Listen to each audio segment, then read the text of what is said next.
In this video, I'm going to teach you how to fix Xbox Elite controller stick drift. It's a very easy process, so make sure to follow along. In this video, I'm going to present various different solutions to help you fix any sort of stick drift attributed to your Xbox Elite controller. Keep in mind that this practice is also going to help you with the standard controller. The process might be slightly different, but you can still reproduce the same steps. The very first thing that I would recommend before you even begin attempting all of these physical solutions is to just reset the controller. So press and hold the Xbox button, turn the controller off, and then power cycle it. Sometimes, for whatever reason, this could be associated to software. So by doing a simple reset, you can rule out that possibility.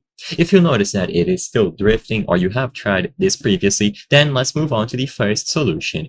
For this one, you don't even have to open up the controller. You will grab some compressed air and some isopropyl alcohol. Using the opening on the joysticks, you will spray it to the side. You can remove the joystick if your specific Xbox controller model allows you to do so to expose it more. So basically, all that you have to do for this step is to blow some compressed air or try to get a Q-tip with some isopropyl alcohol and make sure that you spray it all around the openings on the side.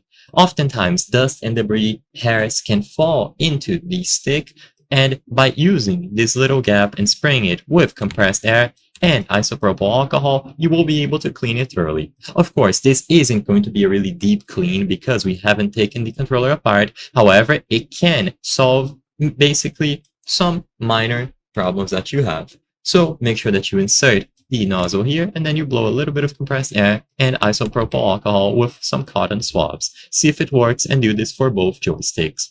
If it is still giving you trouble, then I would highly recommend opening it up. For the Elite controller, you can pry it open by using a standard butter knife. So you just shove the butter knife on the opening at the side and you will be able to pry it open gently. There is some adhesive, so keep that in mind, and eventually all of these hooks highlighted in green will come out. So it doesn't use any sort of screws. It is just these hooks that go into their respective locations. And now you can do the exact same thing. But now that the controller is open, you will have a lot more area to work with. And you can ensure that you get all nooks and crevices by using the compressed air and alcohol swabs. I hope I was able to help you on how to fix Xbox Elite controller stick drift.